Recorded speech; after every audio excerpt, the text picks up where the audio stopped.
How one cheap barometer trick made farmers save crops from an early frost. Back in the days when American farmers didn't have weather apps on their phones or the evening news to tell them what tomorrow would bring, they had to read the sky like a book. And sometimes, that book told a story they didn't want to hear. A story about frost coming early and destroying everything they'd worked for all season long. Now you might think farmers back then were just at the mercy of nature, hoping and praying their crops wouldn't freeze before harvest. But that's not how it was at all. American farmers were some of the most resourceful people you'd ever meet, and when it came to protecting their livelihood from an unexpected frost, they had tricks that would surprise you. One of the most clever tools they used wasn't expensive equipment from a catalog or some complicated scientific instrument. It was a simple homemade barometer that cost next to nothing to make. But it could mean the difference between feeding your family through winter or losing everything you'd planted. Let's go back to a time when farming communities across America, from the Midwest cornfields to the orchards of Pennsylvania, from the vegetable farms of New England to the cotton fields further south, all faced the same enemy every fall: early frost. It was the nightmare that kept farmers awake at night during late August and September, especially in those years when summer seemed to end too soon. See, farming back then was a gamble with nature. You planted in spring, you tended your crops all summer, and you hoped you'd get to harvest before the first killing frost arrived. Most years, you could count on frost holding off until late September or early October. But some years it came early, middle of September, sometimes even late August in the northern states. And when that happened, if you weren't ready, you could lose tomatoes, corn still on the stalk, beans, squash, melons, tobacco leaves, cotton bolls that hadn't opened yet. Everything that hadn't been picked was at risk. The problem was knowing when that frost was coming. Sure, experienced farmers could read some signs. They'd notice how animals behaved, they'd watch the sunset colors, they'd feel the dampness in the air. Old-timers would say things like, "Red sky at night, sailors delight. Red sky at morning, sailors take warning." They'd watch how the smoke rose from their chimneys. If it went straight up, clear weather was coming. If it hung low and drifted, change was in the air. But these signs weren't always reliable enough when your entire year's income was on the line. What farmers really needed was something that could give them advance warning, not just hours, but a day or even 2 days before frost hit. That's where the homemade barometer came in, and it's a story of American ingenuity at its finest. Now you might be wondering what a barometer does. Simply put, it measures air pressure, and air pressure tells you a lot about what weather's coming. When pressure drops, it usually means a storm or weather change is on the way. When it rises and stays high, you're looking at fair, stable weather. The connection between air pressure and frost might not seem obvious at first, but farmers learned that certain pressure patterns, combined with other signs, could tell them when conditions were ripe for that first deadly freeze. The homemade barometer farmers used wasn't like the fancy mercury barometers you might see in antique shops today, the ones with polished wood cases and brass fittings. Those cost real money, money most farmers didn't have to spare. Instead, they made what was sometimes called a poor man's barometer, or a weather glass, and you could put one together with things you probably already had around the house. Here's how it worked. You'd take a glass bottle, didn't matter what kind, could be an old medicine bottle, a canning jar, whatever you had, and you'd fill it about halfway with water. Some folks added a bit of coloring to the water, maybe some berry juice or a tiny bit of ink, just to make it easier to see. Then you'd take a narrow tube, a piece of hollow reed worked, or a thin glass tube if you could get one, even a piece of straw in a pinch, and you'd insert it through a cork or a tight-fitting stopper so it went down into the water but didn't touch the bottom of the bottle. The key was making sure that stopper was tight. The air trapped inside the bottle above the water level was what made the whole thing work. When the air pressure outside increased, it would push down on the water through that tube, and the water level in the tube would drop. When the pressure decreased, the trapped air in the bottle would expand slightly, pushing the water up the tube. You'd mark the glass with lines to show where the water level was at different times, and pretty soon you'd have yourself a working barometer. Now, making the barometer was one thing, learning to read it properly was another. This is where the wisdom of the farming community came in. See, farmers didn't learn this stuff from books. Most of the knowledge got passed down from father to son, from neighbor to neighbor, at barn raisings and church socials, and over fences between properties. What they learned was this: when you saw the water level in your barometer tube starting to drop, and drop steadily over the course of a day, you knew the pressure was rising. High pressure, especially in late summer and early fall, often meant clear skies. And here's the crucial part: clear skies at night meant the Earth's heat could radiate away into space with nothing to trap it. No cloud blanket to keep things warm. On a clear, high-pressure night in September, temperatures could plummet.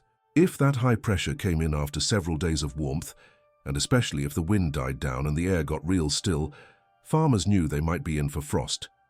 They'd check their barometer in the evening, and if the water level had dropped and was staying low, if the sky was clearing and the wind was calm, they'd start preparing, but the barometer didn't work alone. Smart farmers combined it with everything else they knew. They'd wet their finger and hold it up to test the breeze. They'd look at the dew forming on the grass around sunset. Heavy dew was actually a good sign because it meant moisture in the air that could help prevent frost. No dew? That was worrying. They'd watch the thermometer as the sun went down. If it was dropping fast, below 50 degrees by sunset, they knew they might hit 32 or below by dawn. The really experienced farmers could put all these signs together and make a pretty accurate prediction. And that prediction let them do something that separated the successful farmers from those who lost their shirts. They could protect their crops. Now, here's where it gets really interesting. Because once you knew frost was coming, you had options. These weren't easy options, and they meant a long night of hard work, but they could save your harvest. The most common method was smudging, and if you'd been around farms in the early 1900s through the 1940s, you'd have seen this on nights when frost threatened. Farmers would go out into their fields and orchards with buckets of material that would create smoke: old straw, damp wood, even old tires in later years. They'd light fires all around the perimeter of their fields and among their crops. The smoke created a blanket that trapped some heat near the ground and helped prevent frost from settling on the plants. You'd see the most dramatic smudging operations in orchards, particularly in places like Michigan cherry country, the apple orchards of Washington state, or the citrus groves of California and Florida. On a night when frost threatened, the whole valley would fill with smoke from hundreds of smudge pots. It looked like fog rolling through, but it was deliberate, and it worked. The temperature in a smudged orchard could be 5 or even 10 degrees warmer than the surrounding air. For vegetable farmers, there were other tricks. If you had row crops that were close to harvest, say tomatoes that were nearly ripe, or beans ready to pick, you might cover them. Some farmers kept old sheets, burlap sacks, even newspaper on hand. When their barometer and other signs told them frost was coming, they'd go out before dark and cover their most valuable plants. It was back-breaking work, bending over row after row, but it could save the crop. Water was another tool, and this might seem counterintuitive, but it worked on a principle farmers understood from experience. If you had a way to irrigate your crops, and many farmers by the 1920s and 30s had some kind of irrigation system, even if it was just sprinklers they could move around, you might wet down your fields before the frost hit. The water would release heat as it cooled and froze, and that heat release could keep the plants themselves from freezing. It had to be done carefully, though. You didn't want to drench your plants right before a freeze if they were types that would be damaged by ice forming on them. Some farmers with smaller gardens or high-value crops would use individual protections. They'd put buckets or pots over individual tomato plants, or build temporary cold frames, essentially bottomless boxes with glass or canvas tops that they could place over rows of vegetables. These were labor-intensive solutions, but for a kitchen garden that was supposed to feed your family, or for specialty crops you were growing for market, the effort was worth it. The thing about all these methods was timing. You couldn't wait until the temperature was already dropping to freezing to start protecting your crops. You needed to start your preparations in the late afternoon or early evening.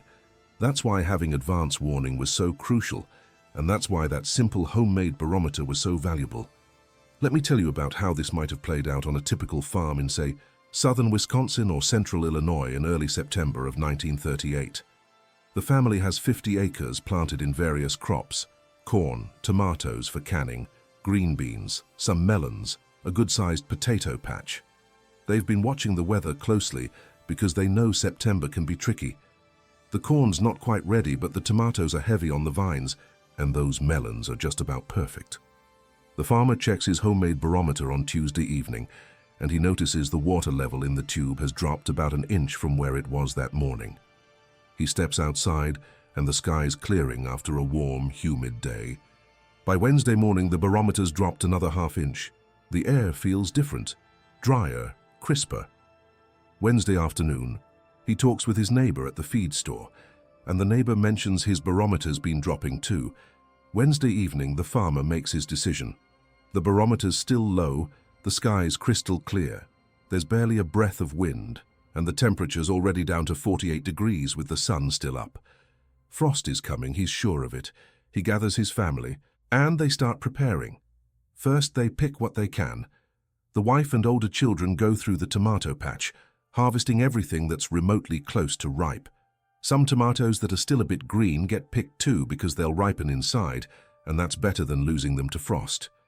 They fill baskets and boxes, carrying load after load to the cellar and the back porch. Meanwhile, the farmer and his teenage son start gathering materials for smudging.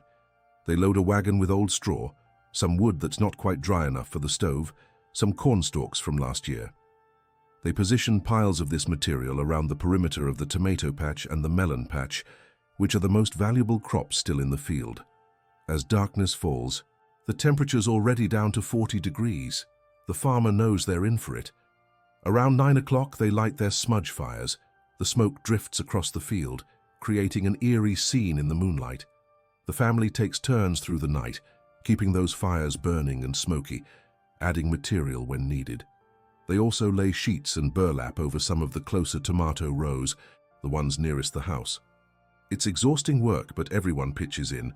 Even the youngest children help by bringing water to the workers and watching the thermometer by lantern light. Around 3 in the morning, the coldest point of the night, the thermometer shows 34 degrees in the open, away from the smudge fires, but in the protected areas, it's staying above 36. By dawn, the danger's past. The sun comes up, the temperature starts climbing, and the family finally heads in for breakfast. When they check their fields in full daylight, they see that the unprotected grass and weeds around the edges are white with frost. But their tomatoes, protected by the smudge smoke and the covers, are fine. The melons made it through. They've saved their crop. And all because that simple barometer gave them the advance warning they needed to prepare. This scene played out thousands of times across American farmland every fall. The details varied. Different crops, different protection methods, different regions with different climate challenges, but the principle was the same. Knowledge plus preparation equals survival. It's worth noting that these homemade barometers weren't perfect. They couldn't tell you exactly what temperature you'd hit, and sometimes the conditions would change. A wind might pick up overnight and prevent frost even when conditions looked perfect for it, or clouds might roll in unexpectedly, keeping things warmer. But more often than not, when an experienced farmer read his barometer, along with the other signs nature provided, he could make a pretty accurate call. The use of homemade barometers for frost prediction was particularly common from the late 1800s through the 1940s. Before that, weather prediction of any kind was much more primitive.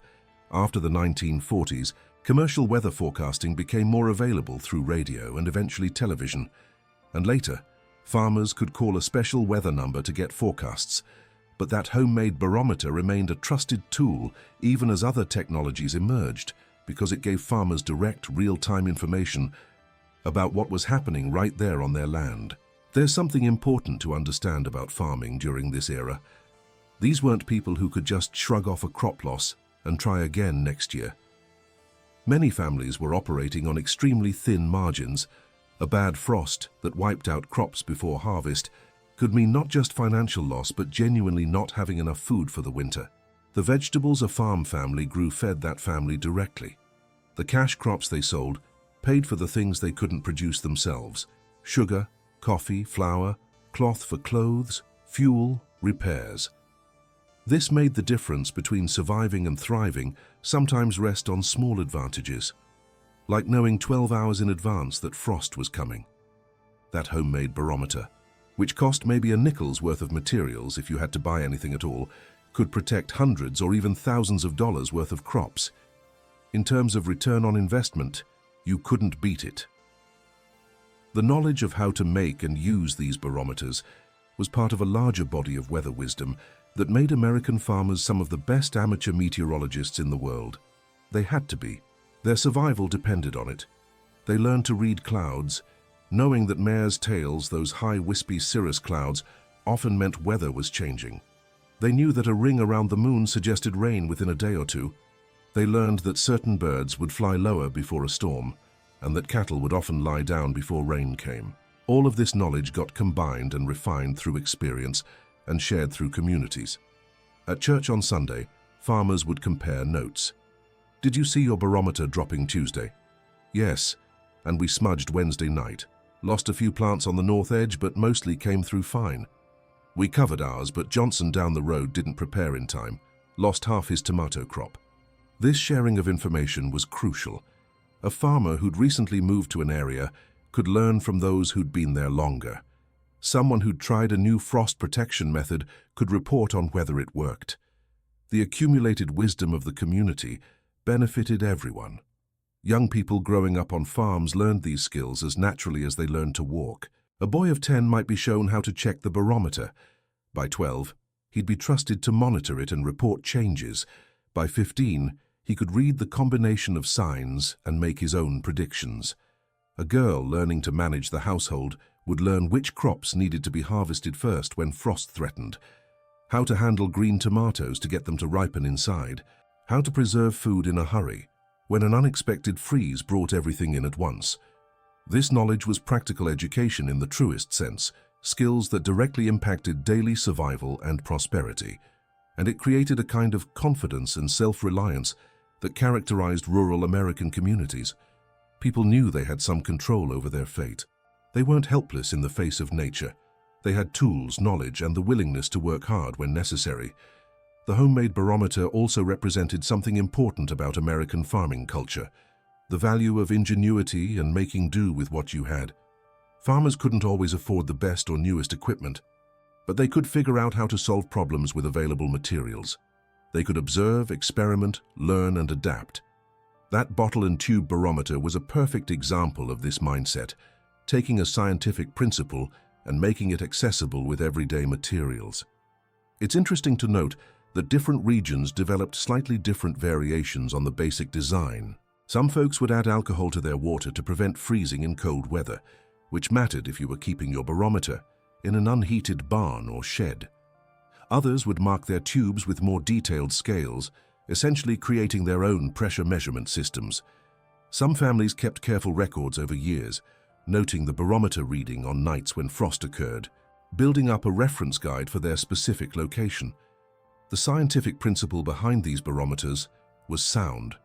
They were essentially simple aneroid barometers. They responded to air pressure changes. While they weren't as precise as expensive mercury barometers or modern electronic instruments, they were absolutely accurate enough for the purpose farmers needed. They didn't need to know the exact millibar reading. They needed to know whether pressure was rising or falling, and roughly how much. The homemade barometer gave them that information reliably. As time went on and commercial weather forecasting improved, the use of homemade barometers gradually declined. By the 1950s and 60s, most farmers had access to radio weather reports that included frost warnings. Later, television brought visual weather forecasts. By the 1980s, automated telephone weather services provided detailed local forecasts. Today, farmers can check sophisticated weather apps that give hour-by-hour predictions and frost probability percentages. But there's something that's been lost in that transition, even though the new methods are more accurate.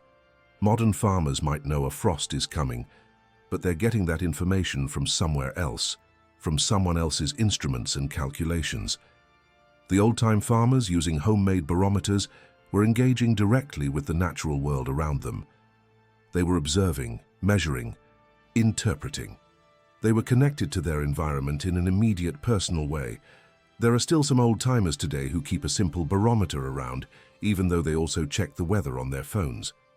They'll tell you it's partly nostalgia, partly habit, but also partly because they trust their own observations combined with that simple tool. They understand the land they're farming, the microclimates in their valleys and hills, the way weather behaves in their specific location. That local knowledge, combined with a simple measuring tool, can sometimes catch things that a regional forecast might miss. The story of the homemade barometer and frost protection is also a reminder of how much effort went into farming before modern conveniences. Today, we flip a switch for light, turn a dial for heat, check our phones for weather. Back then, people relied on their knowledge, their observations, and their willingness to work through the night if necessary. Those smudge fires had to be tended from evening until dawn. Those covers had to be placed by hand over every row. That constant vigilance, checking the barometer multiple times a day during the critical weeks of early fall, it was work that never stopped. Yet people didn't generally complain about it. This was just what farming meant. You did what needed to be done, when it needed to be done, because that's how you took care of your family and your land. There was a pride in it, in knowing you could read the weather, in successfully protecting your crops, in being able to plan and execute a strategy that worked. The success of these methods also meant that farming communities could push the boundaries of what crops they could grow. If you knew you could protect against early frost, you might risk planting varieties that took a bit longer to mature but produced better yields or higher quality. You might try crops that were slightly outside your normal climate range. This willingness to take calculated risks, backed by knowledge and protective methods, contributed to the diversity and productivity of American agriculture. It's also worth noting that while we're focusing on frost protection, these same barometers helped farmers prepare for other weather events. A rapidly falling barometer could mean a thunderstorm was coming, time to get equipment under cover, or rush to get hay into the barn before rain hit. A steadily high barometer during planting season meant you could probably count on several days of good weather to get your crops in the ground. The relationship between farmers and their weather instruments was almost personal. A man might have carried the same pocket thermometer for 30 years. That barometer hanging in the kitchen or barn might have been made by his father or grandfather. These tools were cared for, protected, trusted. They were as important as any other farm equipment, maybe more so because they helped you protect everything else. Looking back at this era of farming, it's easy to romanticize it. But let's be clear, it was hard work, constant vigilance, and often real anxiety about whether you'd make it through to next season. Those farmers checking their barometers on late summer evenings weren't doing it for fun or out of casual interest. They were monitoring their livelihood, their food security, their ability to keep the farm and feed their children. But within that hardship was also capability and knowledge. These farmers knew things that most people today don't know. They understood weather patterns, plant biology, soil science, and dozens of other subjects not from books, but from daily observation and practical application. That homemade barometer was a symbol of that knowledge. Simple in construction, sophisticated in use, essential in function. The decline of these traditional weather prediction methods also means that some of this accumulated wisdom has been lost. Young people today who want to farm are learning from YouTube videos and agricultural extension courses, which is valuable, but it's different from learning at your father's elbow, checking the barometer together, deciding together whether to smudge tonight or wait. However, there's been an interesting revival of interest in these old methods in recent years. Small-scale farmers, homesteaders, and organic growers have been rediscovering traditional farming knowledge, including weather prediction methods. Some people are making and using homemade barometers again, not because they don't have access to weather apps, but because they want that direct connection to their environment that their great-grandparents had. This revival has also brought a renewed appreciation for the ingenuity of earlier generations. When you understand that farmers successfully protected their crops for decades using nothing but bottles, tubes, and water, combined with careful observation, you realize how capable people were with limited resources. It challenges our modern assumption that older always means less effective. The story of frost protection using homemade barometers also highlights the importance of community knowledge. No one farmer invented all these methods. They developed over generations, across thousands of farms, through countless experiments and observations. Success got shared and copied. Failures were learned from and avoided. This collective problem-solving created a robust body of practical knowledge that served American agriculture for generations. It's also a story about adaptation and resilience. Every growing season brought new challenges, different weather patterns, pest problems, crop diseases. Farmers couldn't control any of that, but they could observe, plan, and act. The barometer was part of that larger strategy of staying one step ahead of whatever nature might throw at you. The physical act of making a barometer, too, was a teaching moment. A parent showing a child how to construct this tool was passing on multiple lessons at once: basic physics, the importance of careful assembly, the value of patient observation, and the fact that you could make useful things from common materials. These were lessons that went far beyond just weather prediction. And there was satisfaction in it. That moment when your prediction was right, when you'd read the signs correctly and acted in time, when you walked your fields the morning after a frost and saw that your preparation had worked. That satisfaction came from competence, from mastering a skill that mattered.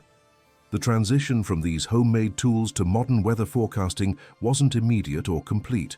For many years, farmers used both. They'd listen to the radio forecast, but also check their own barometer. They'd see what the TV weatherman said, but still go outside to test the wind and look at the clouds. Trust in the new methods had to be earned, and it was earned gradually as forecasts proved accurate year after year. Even today, though, experienced farmers know that no forecast is perfect. Weather can change quickly, especially in certain regions. Microclimates on individual farms can create conditions different from the general area. A valley might frost when the hill doesn't. The north side of a farm might be fine while the south side freezes. Local observation and knowledge still matters, which is why some of the old ways persist, at least in spirit. The legacy of the homemade barometer and the frost protection methods that went with it is still visible in modern farming. Commercial frost protection systems in orchards and vineyards use the same basic principles, creating heat or air movement to prevent freezing. The difference is that instead of smudge pots, they might use propane heaters or giant fans. Instead of hand-laid covers, they might use mechanically deployed frost blankets. But the core idea, that you can protect crops if you know in time and act appropriately, came from those earlier generations working with simple tools. There's also a broader lesson here about the value of observation and local knowledge. In an age where we can access global information instantly, we sometimes forget the importance of knowing our own immediate environment deeply. Those farmers with their homemade barometers were connected to their land in ways that matter. They knew which low spots in their fields would frost first. They knew how their local weather patterns typically behaved. They knew what signs to watch for. That intimate knowledge of place made them effective stewards of their land. As we think about sustainable agriculture and local food systems today, there's something to be learned from these older methods. Not that we should abandon weather forecasts and go back to bottle barometers, but that there's value in direct observation, in understanding our immediate environment, in having multiple sources of information, and not depending entirely on technology or distant experts.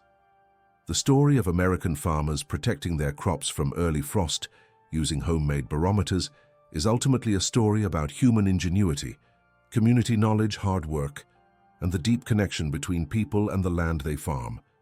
It's about making the most of what you have, learning from experience, and refusing to be helpless in the face of challenges. Those simple barometers made from bottles and tubes represented something important: the determination to succeed, the willingness to learn and observe, and the practical intelligence that characterized American farming communities. They were cheap in cost, but invaluable in use, and they helped countless families save their crops, their income, and their livelihoods from the threat of early frost. Thank you so much for watching this video. If you enjoyed learning about this piece of American farming history, please hit that like button and share this video with others who appreciate the ingenuity of our agricultural heritage. Don't forget to subscribe to our channel for more stories about traditional farming methods and rural American life. This video is inspired by real historical facts and practices. It is not intended to represent or offend anyone. These were the realities of farming life in earlier generations, and we present them here to honor the knowledge and hard work of those who came before us.